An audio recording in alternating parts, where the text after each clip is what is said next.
This audio presentation of Neville Goddard's Affirm the Reality of Our Own Greatness is brought to you by audioenlightenment.com, copyright 2012, all rights reserved. Affirm the Reality of Our Own Greatness, radio speech, Los Angeles, 1951. In the creation of a new way of life, we must begin at the beginning, with our own individual regeneration. The formation of organizations, political bodies, religious bodies, social bodies is not enough. The trouble we see goes deeper than we perceive. The essential revolution must happen within ourselves. Everything depends on our attitude towards ourselves.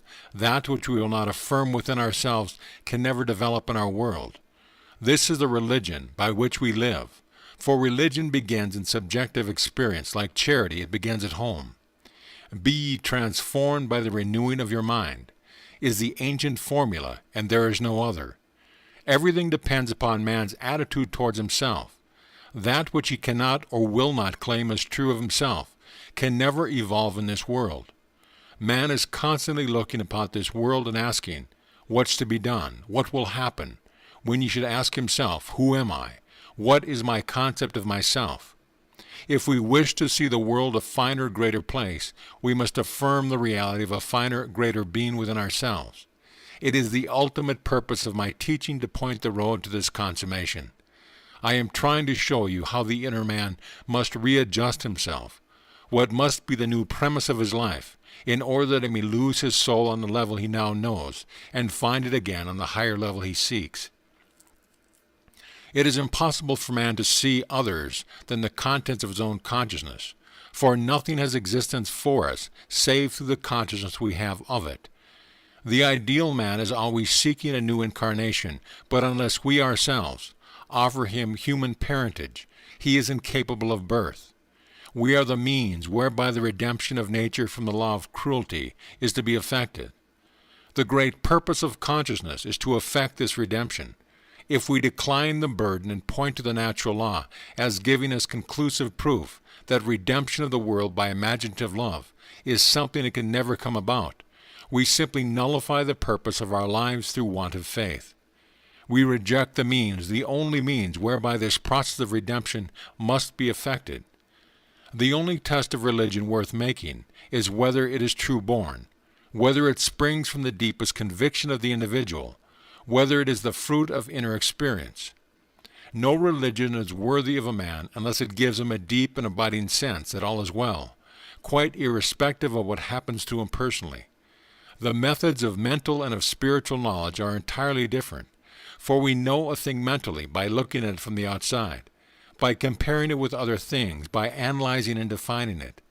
Whitehead has defined religion as that which a man does with his solitude. I should like to add, I believe it is that what a man is in his solitude. In our solitude we are driven to subjective experience. It is then we should imagine ourselves to be the ideal man we desire to see embodied in the world. If in our solitude we experience in our imagination what we would experience in reality had we achieved our goal, we will in time become transformed into the image of our ideal. Be renewed in the spirit of your mind. Put on the new man, speak every man truth with his neighbor. The process of making a fact of being a fact of consciousness is by the renewing of our mind. We are told to change our thinking, but we can't change our thoughts unless we change our ideas. Our thoughts are the natural outpouring of our ideas, and our innermost ideas are the man himself. The end of longing is always to be not to do. Be still and know, I am that which I desire. Strive always after being.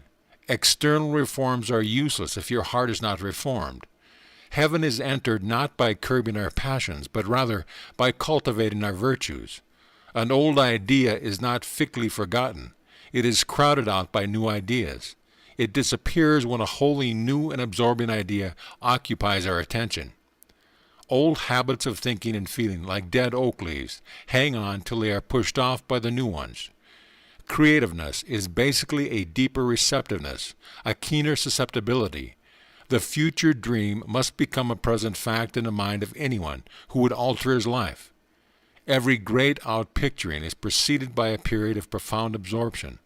When the absorption is filled with our highest ideal, When we become that ideal, then we see it manifest in our world, and we realize that the present does not recede into the past, but advances into the future. This is essentially how we change our future. A now, which is elsewhere, has for us no absolute meaning. We only recognize now when it is at the same time here. When we feel ourselves into the desired state here and now, we have truly changed our future. It is this changing your future which I hope to explain to you fully next Sunday when I am speaking for Dr. Bales at 10:30 at the Fox Wilshire Theater on Wilshire Boulevard near La Cienega. It is my purpose to stir you to a higher concept of yourself and to explain so clearly the method by which you can achieve this concept that each one of you will leave this service on Sunday morning a transformed being. Discouraged people are sorely in need of the inspiration of great principle. We must get back to the first principles if we are to speak with a voice that will kindle the imagination and rouse the spirit. Again, I must repeat, in the creation of a new way of life, we must begin at the very beginning with our own individual regeneration. Man's chief delusion is his conviction that he can do anything. Everyone thinks he can. Everyone wants to do and all ask, what to do, what to do. It is impossible to do anything. One must be. It is hard for us to accept the fact that we of ourselves do nothing. It is especially difficult because it is the truth, and the truth is always difficult for man to accept. But actually nobody can do anything. Everything happens, all that befalls man, all that is done by him, all that comes from him, all this happens, and it happens in exactly the same way that rain falls, as a result of a change in temperature in the higher regions of the atmosphere. This is a challenge to us all. What concept are we holding of ourselves in the higher regions of our soul? Everything depends upon man's attitude towards himself. That which he will not affirm as true within himself can never develop in this world.